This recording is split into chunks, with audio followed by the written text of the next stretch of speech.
The 2014 Honda Accord Touring, driven. The Honda Accord has been around for what seems like forever, and it has undergone more changes that I don't care to count. After a nice redesign just a year ago, the Accord carries into the 2014 model year with no changes at all.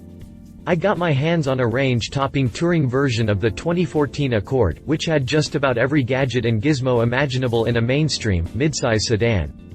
The Accord has long had one of the most boring cabins in its segment, and the redesign takes care of some blandness, but it remains pretty blah. Besides the sleepy design, the Accord Touring's cabin was very nicely equipped thanks to standard leather, 360-watt audio system, blind spot camera, Bluetooth and heated seats. Under the hood, Honda continues with its tried-and-true 3.5-liter V6 that nets the sedan just under 300 horsepower. That's decent power for a midsize sedan, but automakers are now moving towards smaller, turbocharged engines to increase fuel economy, but maintain power output, and Honda is still missing this boat. So how does the Accord stack up to the likes of the Hyundai Sonata and Toyota Camry? Read my full driven review after the jump to find out. Exterior. On the outside, the Honda Accord V6 Touring is nothing too special, as it looks like your plain Jane Accord V6. Of course, the Accord was recently revised, so at least it has a pretty sharp look for a midsize family hauler. One huge downside to my tester was the fact that it was white, which is not a very flattering color for the Accord, as it makes it look fresh off of the Enterprise rental fleet. Unfortunately, I didn't get to choose the color, so it is what it is.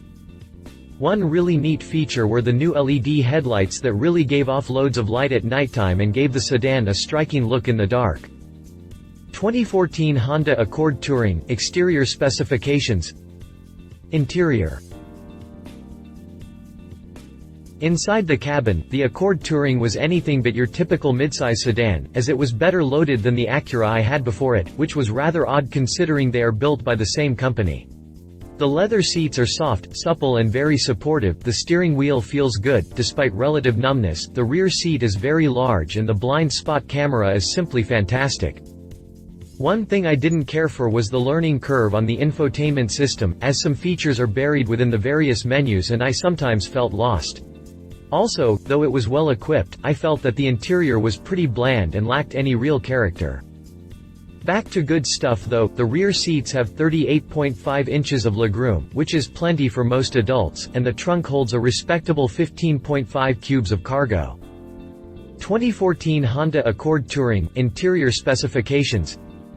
Drivetrain. Under the Accord Touring's hood is the 3.5-liter V6 that we've seen in so many Honda and Acura models. This engine is getting a little tired, and is really due for an update soon. Fortunately, it remains competent for moving the sedan around, thanks to 278 ponies and 252 pound-feet of torque. The engine mates to a 6-speed automatic transmission with Sport mode. While this Sport mode is a cool feature, don't expect anything other than a revised shift point for more effective powerband use. One thing that I loved about the Accord, despite its dated engine, is that it is still pretty quick. 60 mph happens in just over 6 seconds, making it one of the quickest in its class, and it is rated at 21 mpg city, 34 mpg highway and 26 mpg combined. It's no sports car, but it is still a hoot to hammer the throttle and feel this family hauler turn to an ass hauler. 2014 Honda Accord Touring, drivetrain specifications. Driving impressions. When the fleet guys dropped of the Accord, I was pretty excited, as I hadn't taken a close look at one since my mom had a 1999 Accord Coupe. By the looks of things on the inside, not much has changed, save for the technology, since then. The cabin was still overly simple. Maybe this was Honda's intention, but it was just a little too blah for my taste. Once I got into the features, however, my tune began to change. I found that the audio system was spot on, the gauges were well laid out and everything was well placed. I also found the standard blind spot camera a delight during my time with the Accord.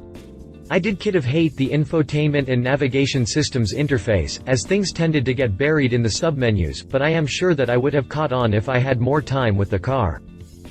In terms of actually driving the car, I walked away pretty pleased. I always knew that the 3.5-liter engine was pretty balanced in SUVs and vans, but I didn't realize that it would get the Accord moving as well as it did.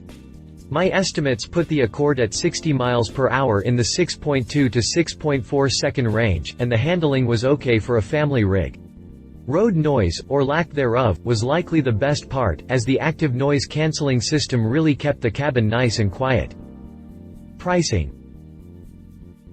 The Accord bases out at $21,955 for the LX model, but my range-topping touring model comes in at $33,480. Now, that may seem high for an Accord, but considering the level of features included, it is actually a good deal. Competition. Toyota Camry. Ah, the Camry. If I thought the Accord was boring, I had better never see the inside of the long-running Toyota. From the looks of the press images, the Camry likely has one of the blandest cabins to ever grace the automotive world. The vast, featureless dash melts in with the rest of the interior in one big blob of black, and its steering wheel looks like it belongs in last millennium. Under its hood, the Camry comes standard with a 178 horsepower 4-pot, and it has an optional 3.5-liter V6 with 268 horsepower and 248 pound-feet of twist. Where the Camry wins is that its range-topping XLE trim runs just $29,845. Hyundai Sonata. Like every other Hyundai, the Sonata has really moved up in the world where it can actually do battle with the Accord and win. Sure, there's no V6 engine, but with the optional 2.0-liter turbocharged 4-pot engine with 274 horsepower and 269 pound-feet of torque, who needs a V6? Additionally, the 2014 Sonata Limited tops out at $27,719, which is significantly lower than the Accord. Conclusion. The Accord will continue to be the leader of the midsize sedan pack, but Kia and Hyundai are making up some ground. Overall, however, I loved my time with the Accord, despite its several flaws, and I definitely walked away pleased with it. Now, would I pay $33,000 for a loaded-out Accord? Chances are no. Love it. Great acceleration for a midsize sedan, huge back seat, supple leather and nice features. Leave it a $33,000 Accord? No thanks. Cabin is a little boring, trunk is just average for the class. If you liked this video, please share your thoughts in the comments below and don't forget to hit the subscribe button.